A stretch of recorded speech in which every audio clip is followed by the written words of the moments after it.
सभी को मेरा सादर जय जिनेन्द्र। यशो विजय जी चौबीसी के 23वें अध्याय में आप सबों का स्वागत है। देखते देखते हम आज यशो विजय चौबीसी के 23वें स्तवन जो कि भगवान पार्श्वनाथ पर आधारित है उसको सीखने जा रहे हैं। और अगला जो हम स्तवन सीखेंगे जो अगले सप्ताह वो हमारा लास्ट स्तवन होगा।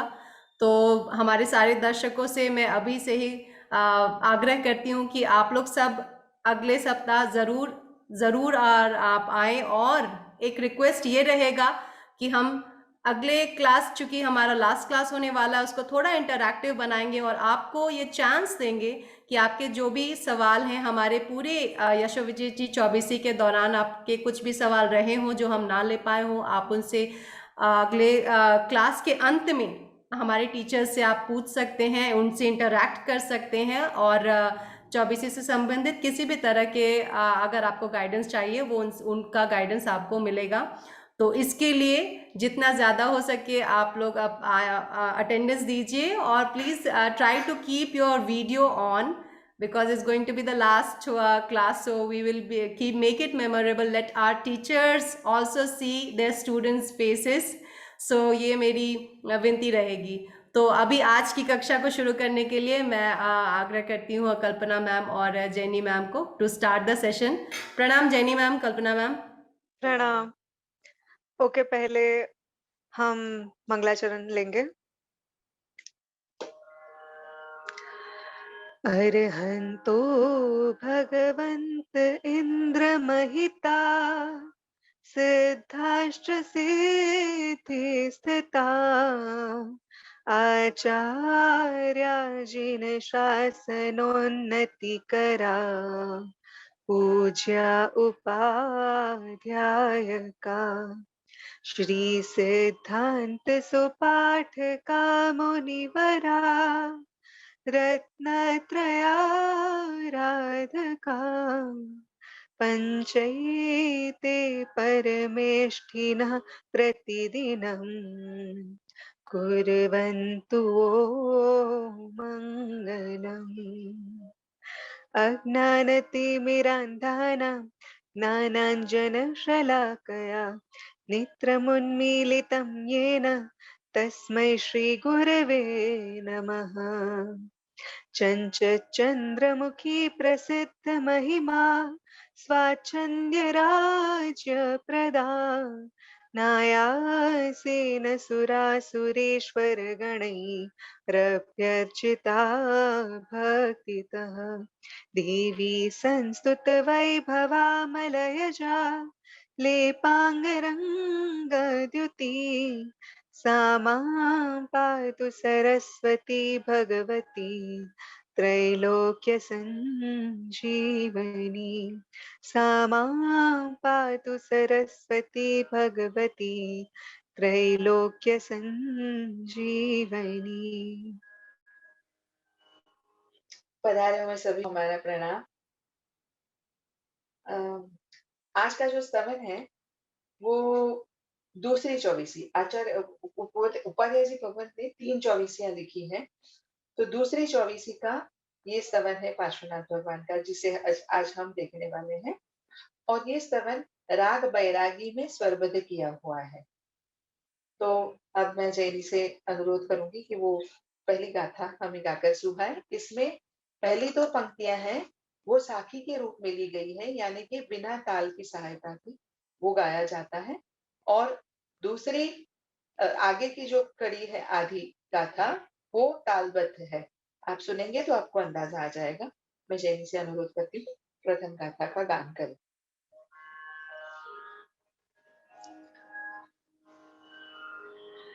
चौकशाय पातल कलश जिहार, तिसना पवन प्रचंड, बहु विकल्प कल्लोल चढ़तु है, अरती फेन उत्तंड।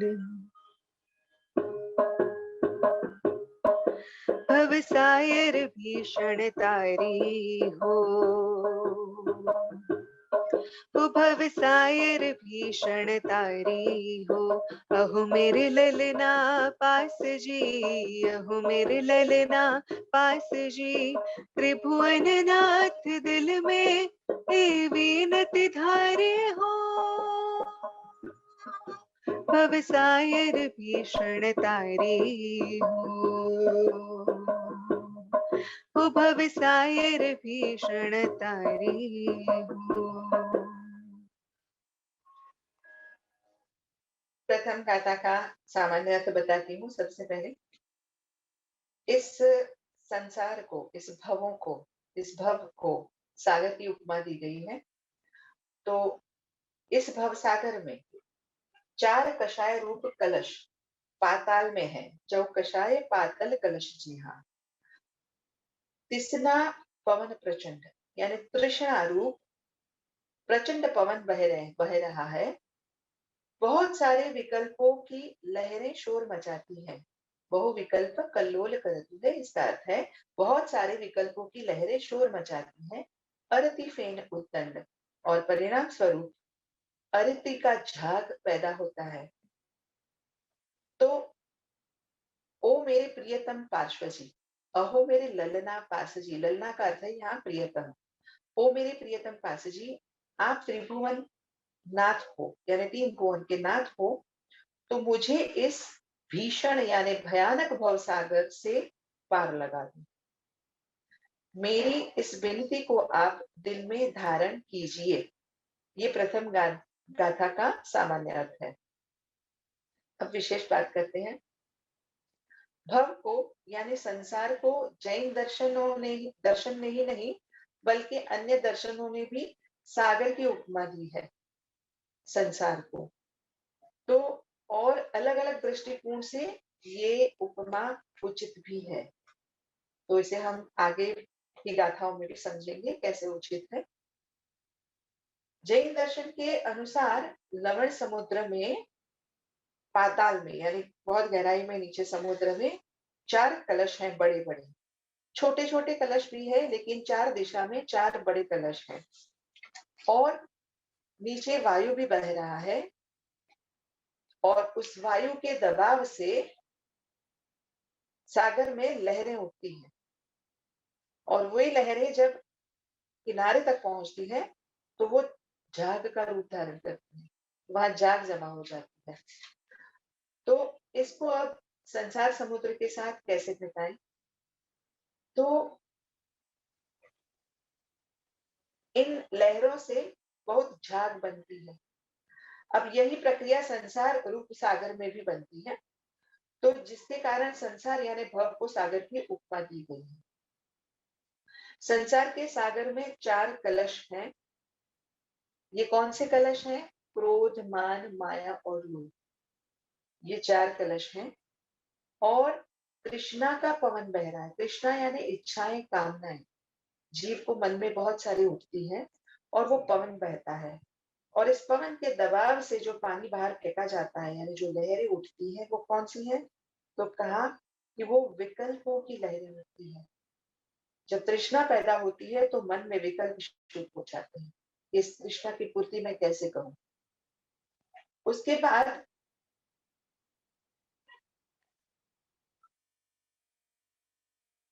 विषयों में आसक्त होकर संसारी जीव 5 इंद्रियों के विषय की पूर्ति के लिए अनुकूल पदार्थों की कामनाएं करता है। जो तृष्णा की बात करी वो। अब जो कषाय है, तो उसमें क्रोध, मान, माया, लोभ, ये 4 कषाय हैं। तो हम उदाहरण से देखते हैं कि अहंकार वश वो मान की कामना करता है, यानी अहंकार का कषाय उसके मन में मान की, जगत में यश और कीर्ति की तमन्ना जगाता है। और दूसरा कषाय है लोभ। लोभ के चलते वो धन, दौलत, जागीर को पाने की इच्छाएं करता है। यानी फिर से ये जो लोभ का कषाय है, वो अलग प्रकार की तृष्णा को पैदा करता है। तो विकल्प फिर उठते हैं मन में, जो कहा ना आगे की विकल्प की लहर, और पानी जो बाहर फेंका जाता है पवन के दबाव से, तो वो संसार सागर में कौन सा लहरें हैं? विकल्पों की लहरें उठते हैं। तो जब वो कीर्ति की कामना करता है, मान कषाय जब उसका बढ़ता है, तो कीर्ति की जब वो तमन्ना करता है, तब वो विकल्प उठता है उसके मन में, क्या करूं मैं? दान करूं, तप करूं या कोई सामाजिक कार्य करूं जिससे कि मेरा नाम हो। ये विकल्प उसके मन में पैदा हो जाते हैं। लोभ कषाय से जब उसे धन की तृष्णा जागती है, तब धन पाने के लिए मैं क्या करूं? बिजनेस करूं यानी धंधा करूं, नौकरी करूं और ज्यादा पैसा कमाने के लिए इन्वेस्ट करूं यानी ब्याज के रूप में रखूं पैसों को, या सोना चांदी खरीदूं या प्रॉपर्टी लूं यानी जमीन जायदाद वगैरह खड़ी करूं। ये सारे उसके मन में विकल्प उठते हैं और उस विकल्पों के आगे भी बेटा जो जो सब विकल्प होते हैं यानी जो मन में बहुत सारे ऑप्शंस ढूंढता है वो। तो ऐसे अनेक विकल्पों की लहरें संसारी जीवों के मन में उठती हैं।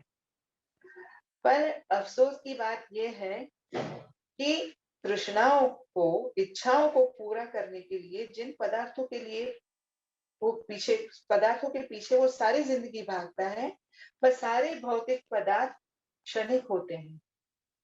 कितनी भी कोशिश कर ले वो उन्हें मेंटेन नहीं कर पाता। कामनाओं को पूर्ण करने जिन-जिन व्यक्तियों से वह संबंध जोड़ता है, अ, व्यक्तियों का भी उसे साथ चाहिए होता है, इसलिए व्यक्तियों से जैसे शादी करता है, तो वो संबंध जोड़ता है, जिन-जिन व्यक्तियों से वह संबंध भी क्षणिक सिद्ध होते हैं। अंत में क्या रह जाता है? तो झाग रह जाता है। कौन-सा झाग? तो उपाध्याय जी भगवंत कहते हैं कि अंत में अरति, अरति का झाग यानी घृणा, असंतोष और वैमनस्य का झाग ही शेष रह जाता है। केवल कर्मों के अलावा हाथ में कुछ नहीं आता, कुछ हासिल नहीं कर पाता, केवल कर्म। क्योंकि ये सब पाने के लिए जो-जो कर्म किए, वो भवांतर में, उदय में आने वाले हैं और दूसरे भाव में भी यही सिलसिला जारी रहेगा। तो ये बहुत ही डराने वाली यानी दर्दनाक और डराने वाली घटना है। ये हर जन्म में यही चक्कर चलता रहता है। कषाय, तृष्णा, विकल्प और अंत में असंतोष और घृणा का झाग। तो अरति का झाग, जिसे अरति नाम दिया है उपाध्याय जी भगवंत ने। इसलिए उपाध्याय जी भगवंत कहते हैं कि ये भवसागर भीषण है, यानी भयानक है। छुटकारा नहीं मिल पाता जीव को इससे। तो इसलिए 3 भुवन के नाथ प्रभु पार्श्वनाथ, जो उपाध्याय जी भगवंत को प्रिय है, उन्हें प्रियतम है, उनसे ये विनती करते हैं कि मुझे इस भव सागर से बाहर निकालिए। और एक विनती ये की कि बाहर निकालिए मुझे भव सागर से, और दूसरी विनती आगे तुरंत की कि मैंने जो ये विनती की है उसको आपके दिल में धारण कीजिए। ये दूसरी विनती की है। क्यों उनसे विनती करते हैं पर उपाध्याय जी भगवंत? क्योंकि वो जानते हैं कि भवसागर में तैर कर अकेले अपने आप किनारे तक पहुंचना असंभव है। केवल परमात्मा ही है जो मुझे तार सकते हैं, ऐसा उपाध्याय जी भगवंत कहते हैं। इसलिए कहते हैं भवसायर भीषण तारी हो। तो इस पहली गाथा का विवेचन के बाद मैं जयनी से अनुरोध करती हूँ कि वो आपको पहली गाथा का गान सुनाए, सिखाए। सिखाए।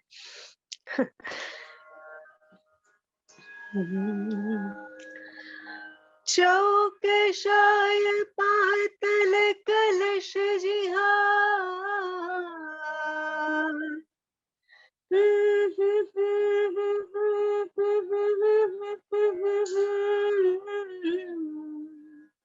फिर से सुनना। चौकशाय पातल कलश जिहार।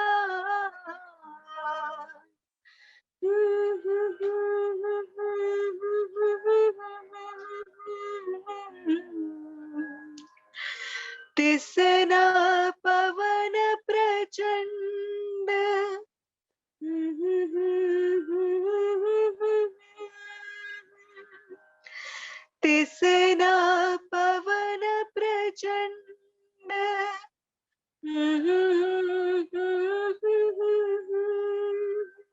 अब दोनों लाइन साथ में गाऊंगी, उसके बाद आप रिपीट करना। चौकशाय पातल कलश जिहार, तिसना पवन प्रचंड।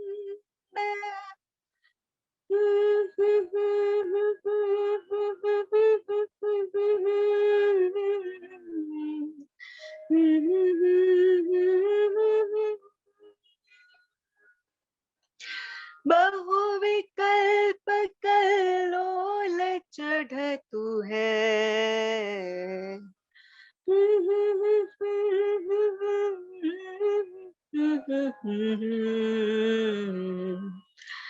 बहुविकल्प कल्लोल चढ़तु है,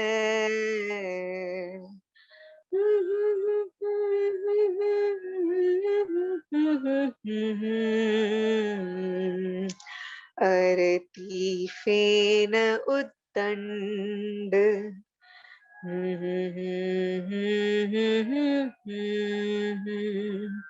अरती फेन उद्दंड।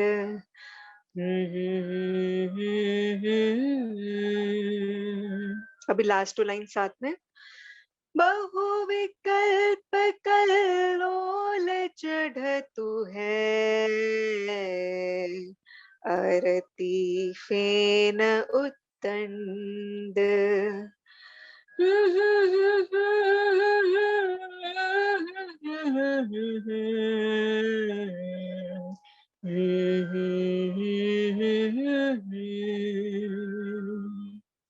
अभी नेक्स्ट लाइन ये ताल के साथ लेंगे। भवसायर भीषण तारी हो,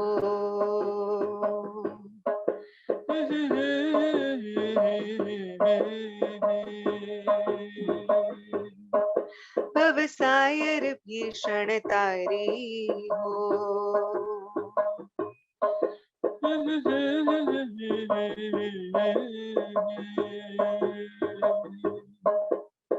अहो मेरे ललना पास जी, अहो मेरे ललना पास जी, त्रिभुवन नाथ दिल में, त्रिभुवन नाथ दिल में, हे वीनति धारे हो, हे वीनति धारे हो, भवसायर भीषण तारी हो।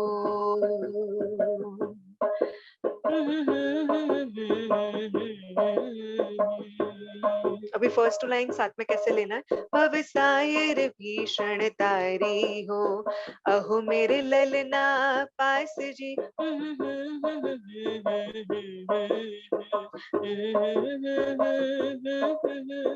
अहो मेरे ललना पास जी, त्रिभुवन नाथ दिल में, ए वीनति धारे हो,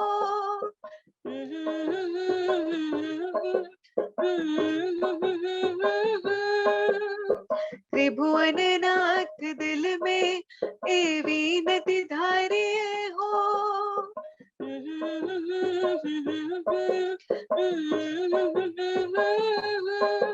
भवसायर भीषण तारी हो।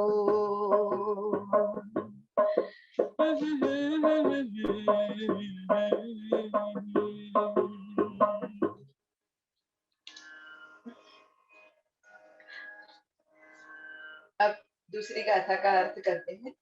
मैं उसकी गाथा बोल लेती हूँ एक बार और शब्दार्थ भी बता देती हूँ ताकि आसान रहेगा समझना। जरत उद्दाम काम पडवानल परत शीलगिरी श्रोम। अगर आपके पास लिखा हुआ है तो वहां देखेंगे तो आपको ज्यादा आसान होगा।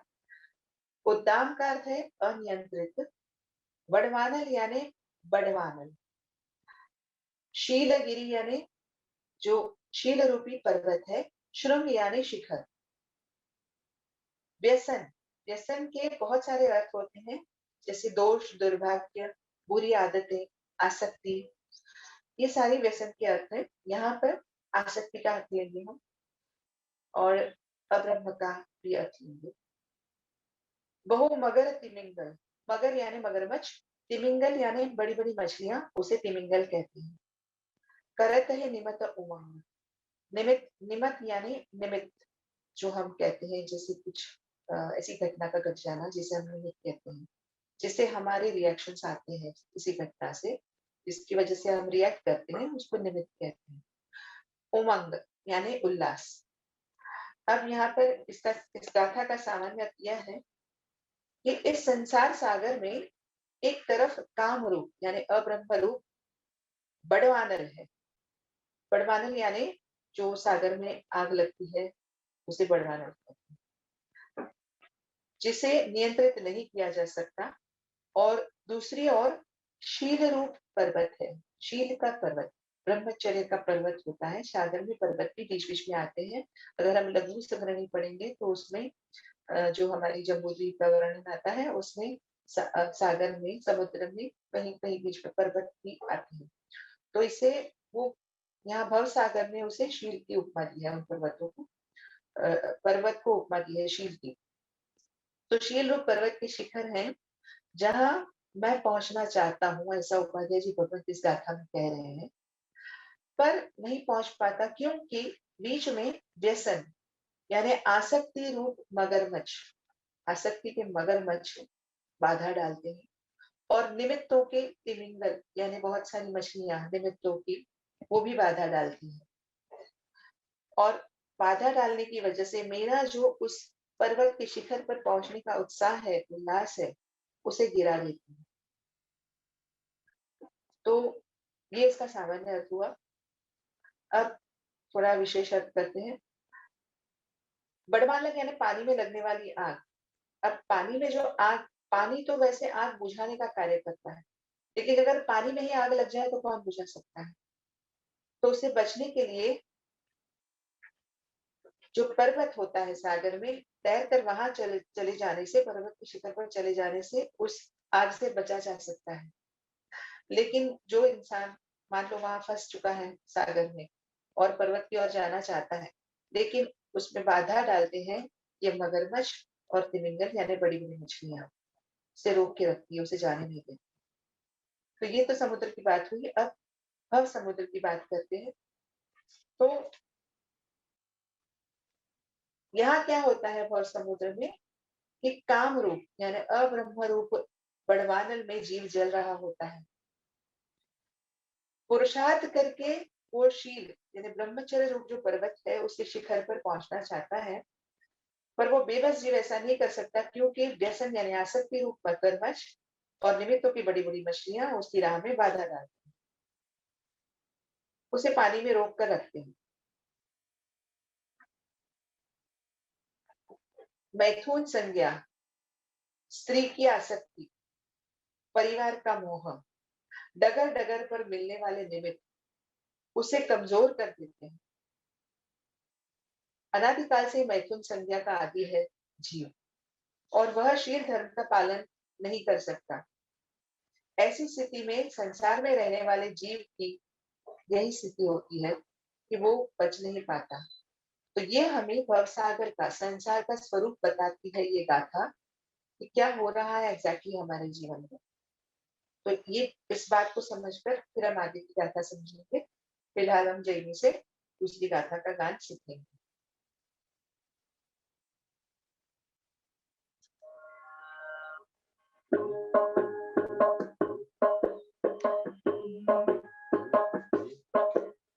जरत उद्दाम काम वडवानल हो।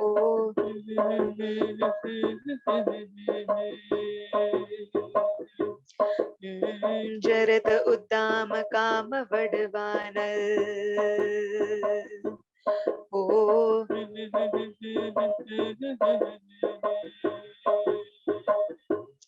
ओ जरत उद्दाम काम वडवान परत शील गिरिशुं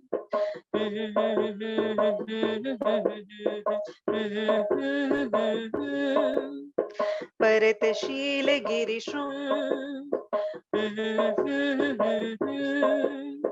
परतशील गिरिशृंग पर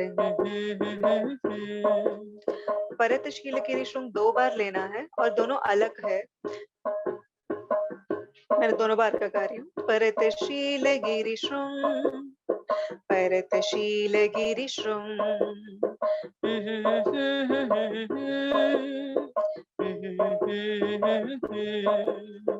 परतशील गिरिशृंग परतशील गिरिशृंग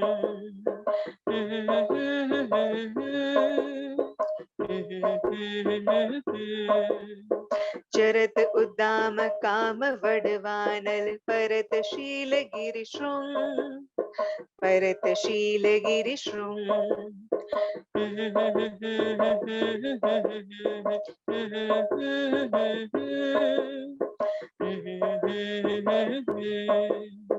फिरत व्यसन बहु मगर तिमिंगल फिरत व्यसन बहु मगर तिमिंगल करत है निमत उमंग करत है निमत उमंग फिरत व्यसन बहु मगर तिमिंगल करत है निमत उमंग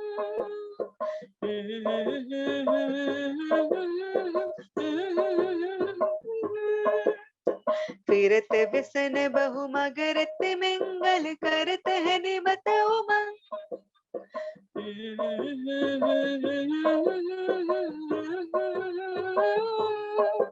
भवसायर भीषण तारी हो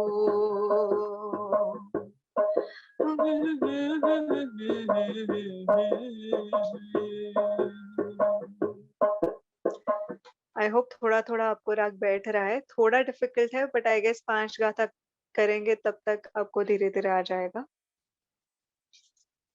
अब तीसरे गाथा की ओर बढ़ते हैं। जब तक मैं गाथा बोलूं वो स्क्रीन पर आप गाथा रखेंगे तो अच्छा रहेगा फिर। भमरिया के बीचे भयंकर उलटी गुलटी बाज करत प्रमाद पिशाचन सहित जिहा अविरति व्यंतरी नाच। अब यहाँ सागर में भमरी यानी जो घुमरी चक्र या जलावर उसे भ्रमर कहते हैं। भमरिया का अर्थ ये है। और उलटी गुलटी वाच वाच यानी वाचा वाणी और पिशाच यानी भूत प्रेत और व्यंतरी ये भी पिशाचिनी ही है एक तरह की। जैसे व्यंतर देवलोक में व्यंतर होते हैं वो जो स्त्री होती है उसे व्यंतरी कहा जाता है। अब इसका सामान्य अर्थ करते हैं। सागर में जब घुमरी या जलावर्त होता है तो सब कुछ उलट पुलट हो जाता है जो घूमता है पानी से। तो कभी नैया भी उसमें फंस जाती है तो उलट हो जाती है।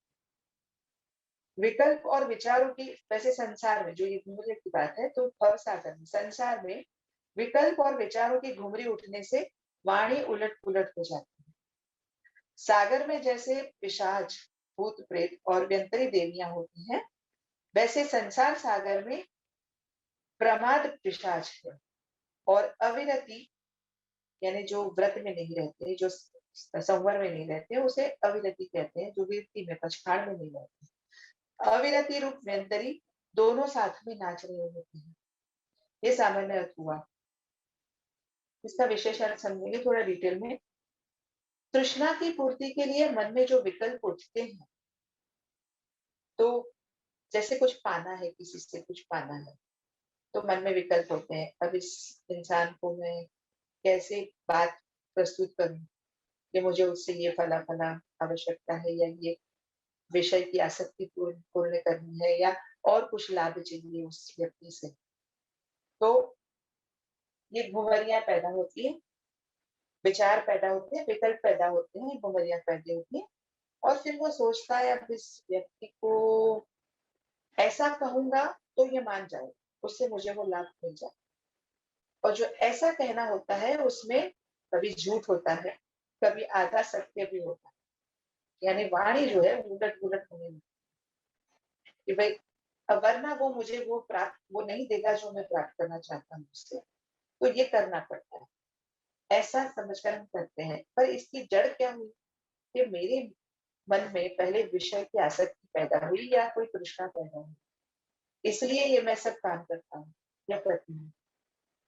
तो तृष्णा की पूर्ति के लिए मन में जो विकल्प उठते हैं, उससे विचारों की घुमरियां पैदा होती हैं और ये घुमरियां हमारी वाणी को भी उलट-पुलट कर देती हैं। विषय आसक्ति से या कषाय से प्रेरित होकर जो विचारों में घुमरियां उठती है, वो हमें झूठ बोलने पर या आधा सत्य बोलने पर मजबूर कर देती है। फिर एक झूठ अनेक झूठ को न्योता देता है। आगे कहा करत, ये जो पहली पहली लाइन है उसकी, ये मैंने आपको मीनिंग बताया।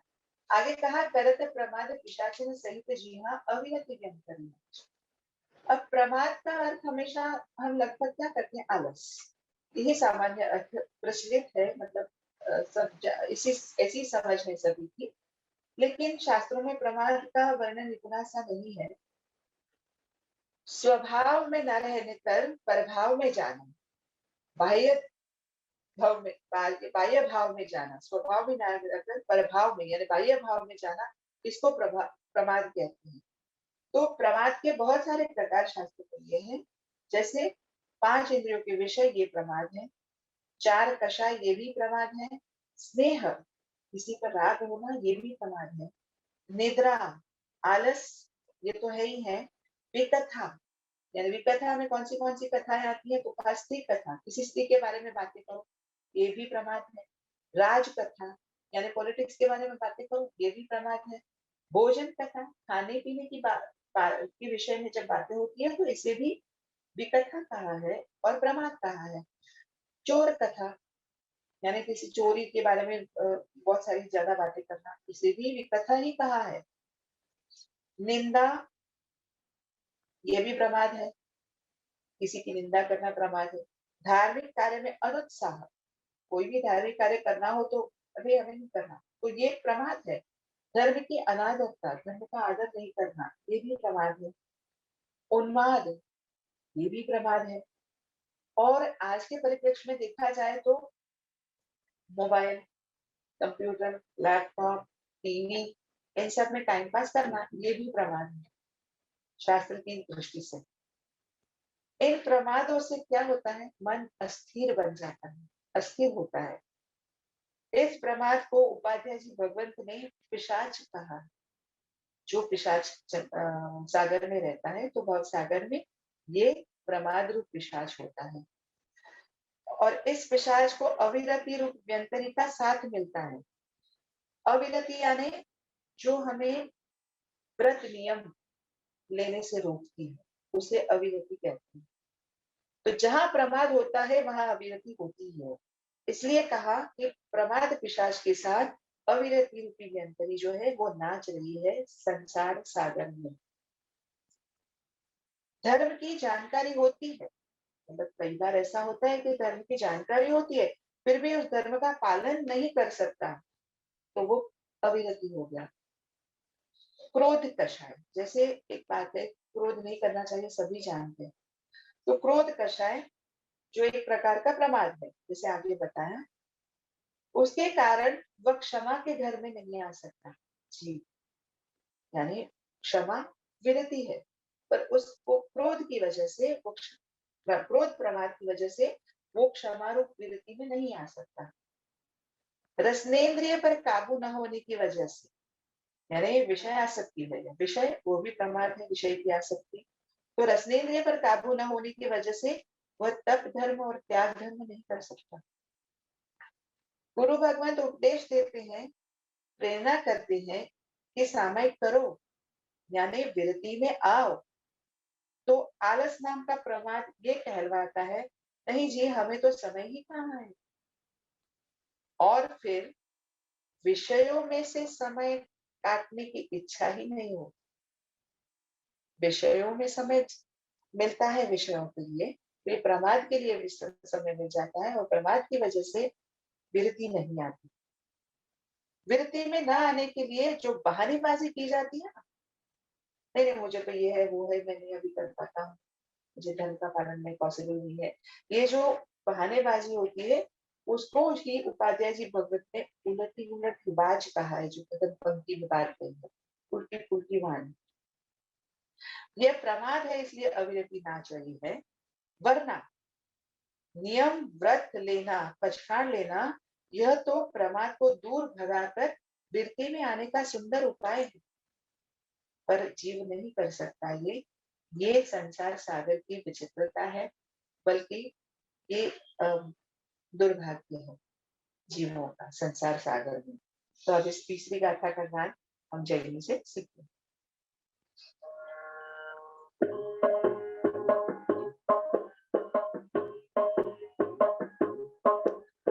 हमारे आगे बीच भयंकर हो,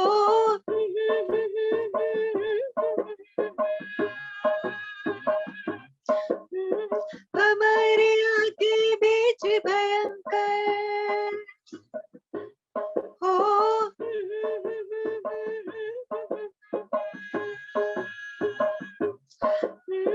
हमारे आगे बीच भयंकर उलट गोलट वाज,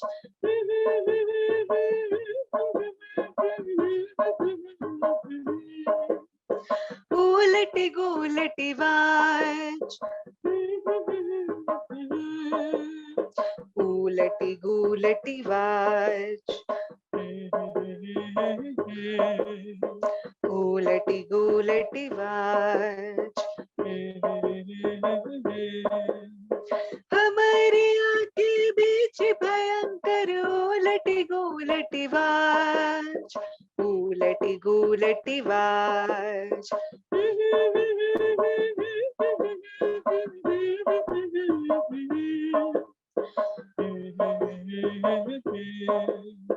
करत प्रमाद पिशाचन सहित जिहां,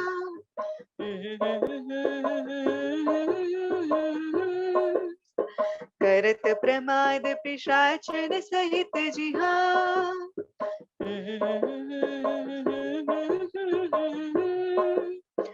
अविरत व्यंतर नाच, अविरत व्यंतर नाच, करत प्रमाद पिशाचन सहित जिहां, अविरत व्यंतर नाच,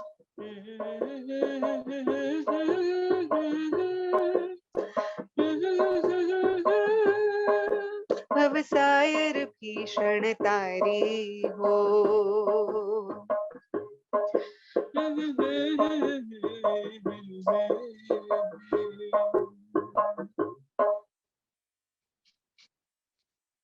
ये दूसरा अंतरा था, वो अलग ट्यून में था, पर आशा करती हूँ आपने सीख लिया होगा और आगे ऐसा अंतरा आएगा तभी ज्यादा सीखना हो जाता।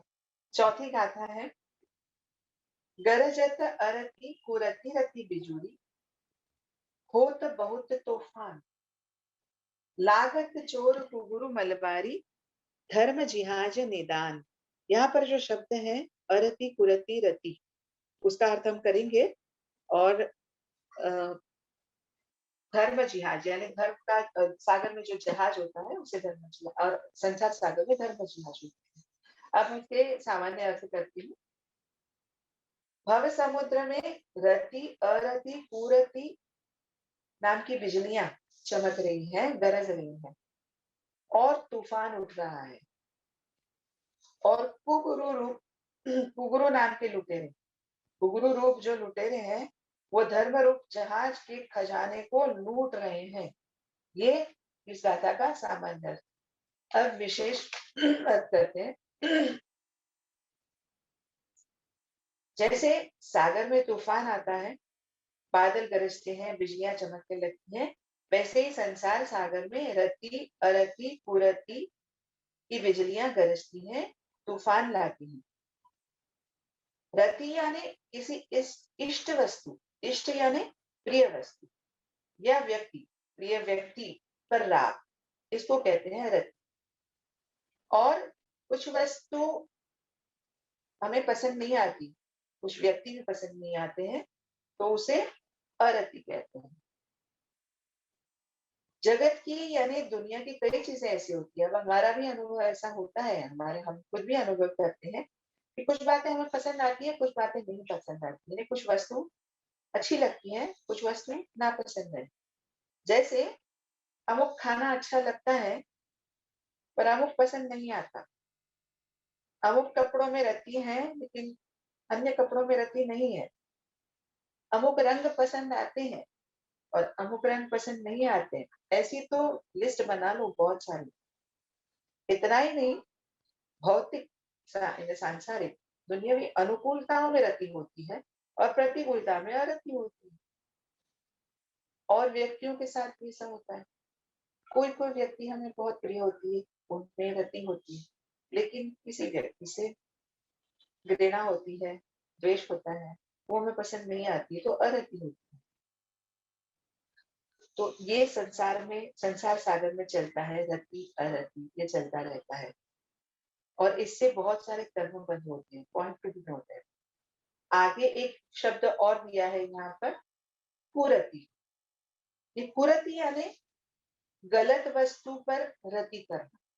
जिस वस्तु पे रति नहीं होनी चाहिए उस पर रति करना, उसको कुरति कहते हैं। जैसे और ये जो कुरति है वो बहुत ज्यादा नुकसान पहुंचाती है आत्मा को। जैसे मदिरा, शराब में रति रखना, जो बिल्कुल ही उचित नहीं है, क्योंकि इसका परिणाम भी अच्छा है। जो शराबी होता है वो ज्यादा स्त्री लंपट हो जाता है, तो ये और एक बुरी आदत आती है।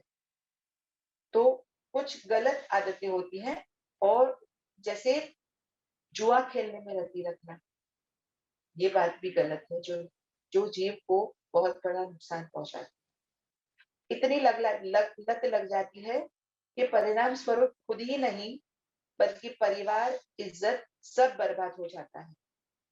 जीवन में तूफान आ जाता है, सब उलट पुलट हो जाता है। तो तूफान तो आना ही है जीवन में।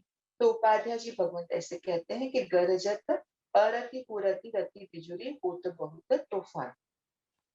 कौन सा तूफान उठता है? जीवन में असंतोष, निराशा, तनाव, विवशता, ये सारे तूफान उठते हैं। फिर दूसरी पंक्ति में कहा, लागत चोर को गुरु बलवारी धर्म जिहाज निदान। फिर कुगुरु जो होते हैं, कुगुरु यानी वो गुरु जो हमें सही रास्ता नहीं दिखाते। तो कुगुरु जो होते हैं हमें गलत रास्ते, गलत उपाय बताते हैं, हम उल्टी दिशा में चल पड़ते हैं, यानी अधर्म के मार्ग पर चल पड़ते हैं और फिर से उस दुख के दलदल में फंस जाते हैं। और ये जो कुगुरु है वो धर्म जहाज जो होता है, धर्म का सागर में जहाज होता है, तो धर्म का जहाज है सागर में। उस जैसे पायरेट्स होते हैं ना, पायरेट्स जो समुद्री लुटेरे होते हैं जैसे सागर में, उनकी बातें हैं। तो ये संसार सागर में कौन है ये समुद्री लुटेरे? तो कहा कि वो गुरु है जो धर्म जहाज के जो खजाना होता है उसे लूट लेते हैं। यानी हमारे जीवन में जो या हमारे अंदर जो गुण रत्न होते हैं, हर जीव में गुण दोष दोनों होते हैं, लेकिन ये जो कुगुरु होते हैं वो हमारे अंदर जो गुण रत्न होते हैं उसे लूट लेते हैं। हम दोष युक्त बनकर बर्बाद हो जाते हैं। इन कुगुरुओं से छुटकारा पाने का रास्ता यही है कि हम धर्म जहाज में चढ़कर, बैठकर सुदेव और सुगुरु के बताए मार्ग पर चलें। जो सही साचा देव तीर्थंकर के अलावा और कोई साचा देव है नहीं। सुगुरु यानी गीतार्थ गुरु भगवान जो पंच महाव्रतधारी हैं, वही हमारे सुगुरु हैं। उन्होंने जो मार्ग बताया है उस मार्ग पर चलकर हम हमारे धर्म जहाज यानी धर्म रूप जहाज में बैठकर हम हमारा जीवन सुरक्षित कर सकते हैं। तो अब इस गाथा का गान हम जल्दी से सीखें। ये गाथा अब फिर से जरत उद्दाम की तरह गानी है हमें। तो फर्स्ट जो हम अंतरा ले रहे हैं वो नीचे आता है, भमरिया के ऊपर था, अभी फिर से हम नीचे जाएंगे गरजत के लिए।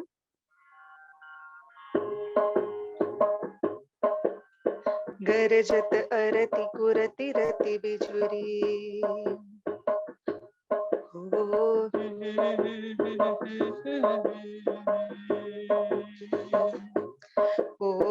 गरजत अरति कुरति रति बिजुरी होत बहुत तूफान।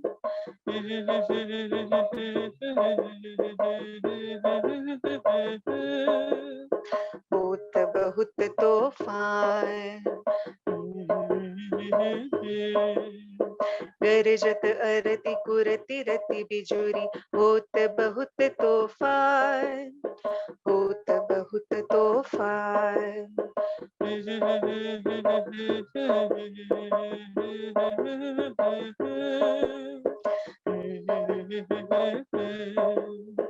गरजत अरति कुरति रति बिजुरी होत बहुत तूफान।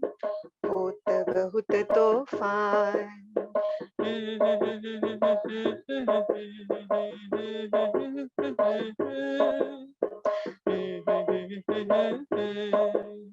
लागत चोर को गुरु मलबारी। लागत चोर को गुरु मलबारी। धर्म जिहाज निदान। धर्म जिहाज निदान। लागत चोर को गुरु मलबारी धर्म जिहाज निदान।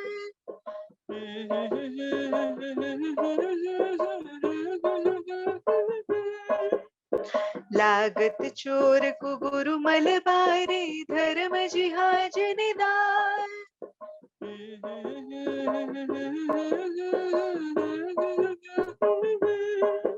भवसायर भीषण तारी हो।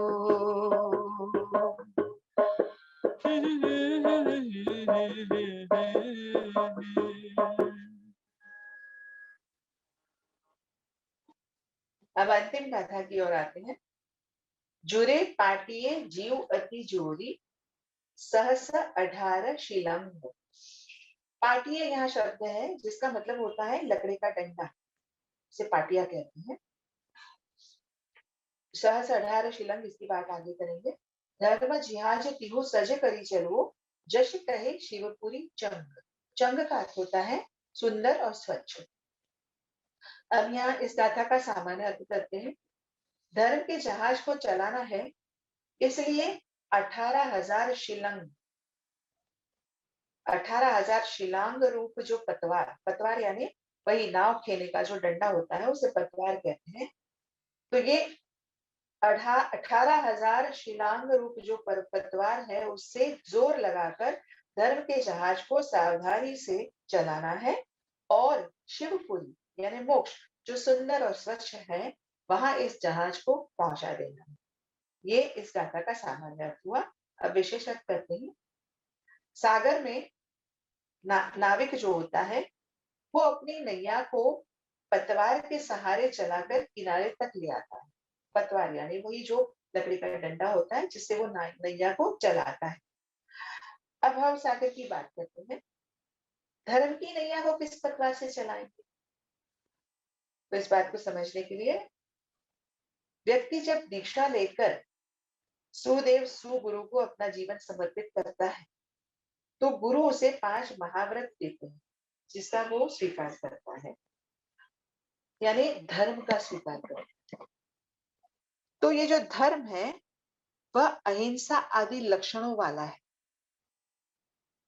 जो 5 महाव्रत है ना, वो अहिंसा आदि जो भी 5 व्रत है वो उन लक्षणों वाला ये धर्म है।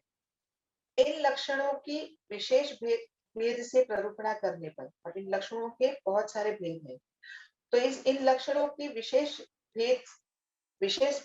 भेद से प्ररूपणा करने पर यह धर्म 18,000 शिलांग रथ रूप बनता है। यानी थोड़ा बहुत जो समझा है वो समझाती हूँ मैं कि मन वचन काया से धर्म करना, ये 5 महाव्रत का पालन मन से करना, वचन से करना, काया से करना, फिर करण करावन अनुमोदन से करना, ऐसे प्रकार करते करते भेद करते करते ये 18,000 हो जाते हैं, जिसे जैन पारिभाषिक शब्द, इसके लिए जैन पारिभाषिक शब्द है भांगा। तो इन धर्म के 18,000 भांगा है। तो ये जो भांग धर्म का पालन करने की जो ये 18,000 शिलांग है, उसे पतवार बनाना है।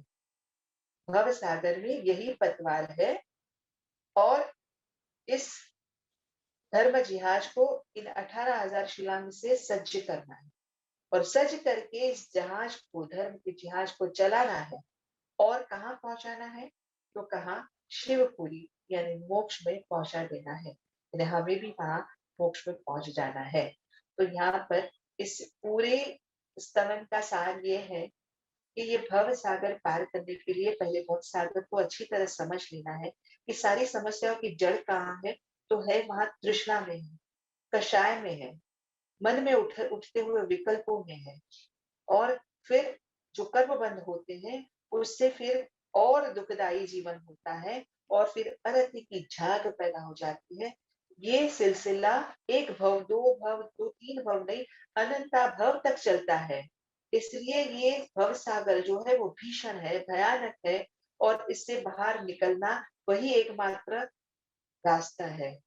तो इस जीवन को सार्थक करना यही है कि हम इस भव सागर से बाहर निकल जाए और मानव भव में ये सारा पुरुषार्थ प्रमाद छोड़कर वृत्ति में आकर और सर्ववृत्ति में आकर 18,000 शिलांग का रूप जो धर्म है उसका पालन करके अंत में मोक्ष में पहुंच जाना, यही मनुष्य भव की सार्थकता है।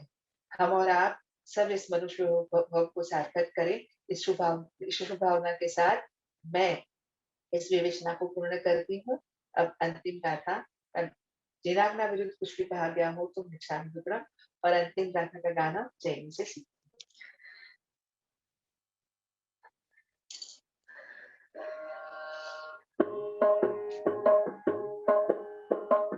अभी जो गाथा है ये ऊपर से स्टार्ट होगी। चोरे पाटे जीवती जोरे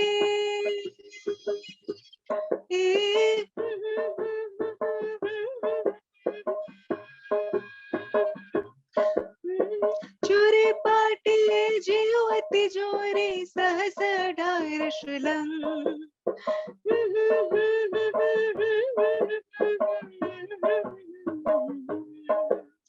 सहस अठार शिलंग चोरे पाटे ज्योति जोरे सहस अठार शिलंग सहस अठार शिलंग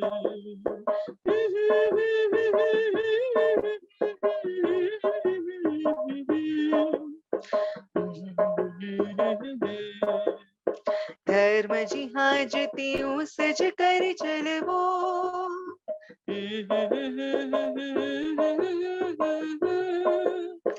धर्म जिहाज त्यों सज कर चलवो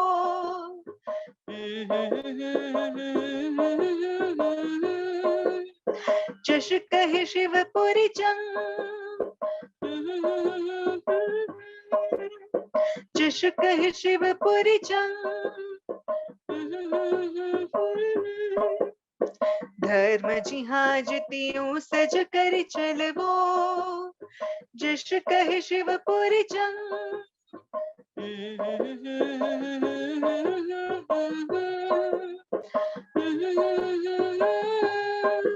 भवसायर भीषण तारी हो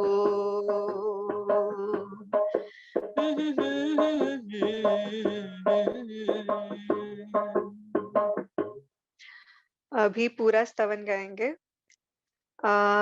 मम्मा ने ऐसा राग बिठाया है जो इसके शब्दों के साथ मैच होता है। संसार की भीषणता समझाने के लिए, उसकी कॉम्प्लेक्सिटी समझाने के लिए जो ये स्तवन उपाध्याय जी ने रचा है, तो वो हमने ऐसी ट्यून दी है जो खुद भी कॉम्प्लेक्स है।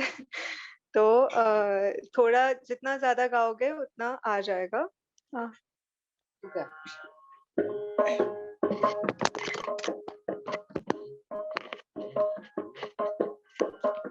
अच्छा सॉरी, फर्स्ट सिर्फ ताल के बिना गाना है। साखी चौकशाय पातल कलश जिहार, तिसना पवन प्रचंड, बहु विकल्प कल्लोल चढ़तु है, अरति फेन उद्दंड।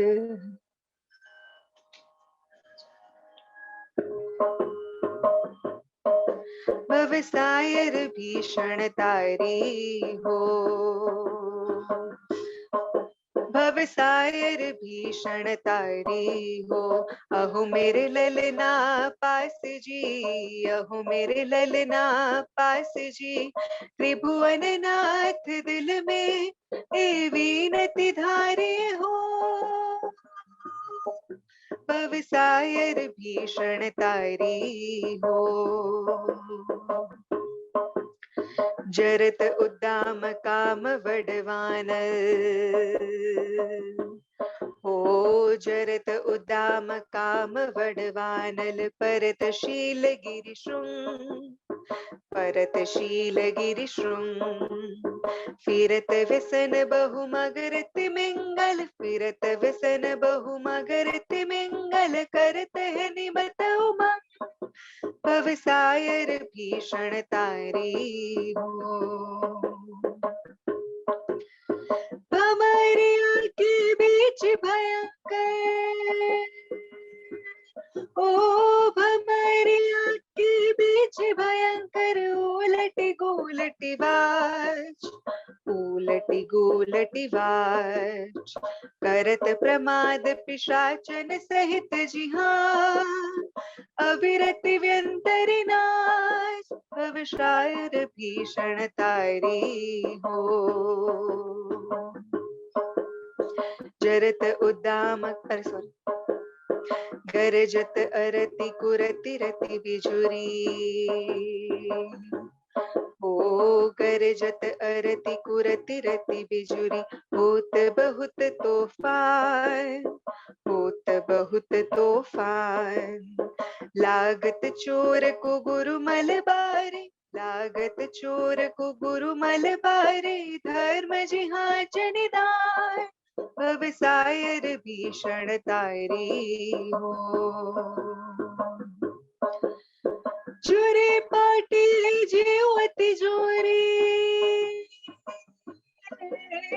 जोरे पाटिल जीवति जोरी, सहस अठार शिलंग, सहस अठार शिलंग, धर्म जिहां जतियु सज कर चलवो, जश कहे शिवपुर जंग, भवसायर भीषण तारी हो, हो भवसायर भीषण तारी हो, अहो मेरे ललना पास जी, अहो मेरे ललना पास जी, त्रिभुवन नाथ दिल में ए वीनति धारे हो, भवसायर भीषण तारी हो, ओ भवसायर भीषण तारी हो। Thank you so much. बहुत ही सुंदर राग बैठाया है कल्पना मैम आपने इस पे, बट हमें गाने में थोड़ा मुश्किल रहता, स्पेशली मुझे तो उतना राग में ऊपर नहीं ले पा रही थी। बट डेफिनेटली दर्शकों से अनुरोध रहेगा कि आप जब भी हम वीडियो हम अपने जैन फाउंडेशन के यूट्यूब चैनल पे डाल देंगे, आप प्लीज़ उन्हें सुने और वापस से सीखें। बट एक्सेप्शनली डिफरेंट राग डाला है मैम, और डेफिनेटली बहुत pierced inside with the meanings also, जो भी इसकी मीनिंग्स आपने जो समझाई है, और जो एक्चुअली जिस द्वंद से हम लोग गुजरते हैं, और इट्स सो सोचने में भी अचंभे के जैसा लगता है कि किस युग में और कैसे हम यशो विजय जी यशो विजय जी ने इतनी चीज़ों को समझा होगा, इतनी इंट्रिकेट डिटेल से ह्यूमन फीलिंग्स को समझ के इतने सुंदर सुंदर स्तवन का निर्माण किया। ये बिल्कुल really feel very honoured that कि हम इस तरह के भूमि से बिलोंग करते हैं जहाँ पे हमारे गुरुजनों ने इन सारी समस्याओं को जो हम अभी डील कर रहे हैं कब का उसका निदान दे दिया है. Thank you so much. It was really nice to learn this तवन मैम. सो अभी मैं 1 मिनट या 2 मिनट के लिए दर्शकों से अनुरोध करूंगी, आपके पास कोई प्रश्न है तो आप हैंड रेज करिए और मैं प्रश्न लेती हूँ.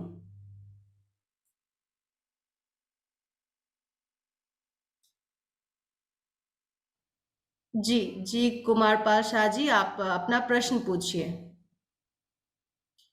अनम्यूट. हाँ.